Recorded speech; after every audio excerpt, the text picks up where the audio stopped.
na ngeen def tey li ñuy waxtaanee moo di CNRA CNRA ab kuréel la bi ñu taxawal ci loi 2006-04 bu 4 janvier 2006 li ko tax a jóg moo di andi ay tontu yu leer ci lépp lu jëm ci wàllu télé ak rajo. CNRA am na juróom-ñeenti membre te juróom-ñeenti membre yi njiitu réew mi mooy ki leen di tabb ci juróom-benni at kepp tabb bi dinañu ko def ci lu jëm ci wàllu atu membre yi wala moo xam waaso wala ci la ñu yëngu.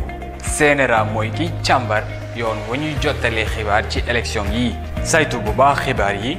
émission politique yi ak programme jàngale askan wi ak itam waxtu wa ñuy may candidat yi ngir ñu mën a jàll ci télé wala ci rajo. kuréel bii di CNRA dina am taxawaayu ki àtte bépp coow bu sekk ñii di jongante ngir ñu mën a woyal lépp ci jàmm. CNRA war na itam fexe ba ñëpp mën ci gis seen bopp moo xam ci diine la wala ci xeet ak ci lépp lu mu mën a doon.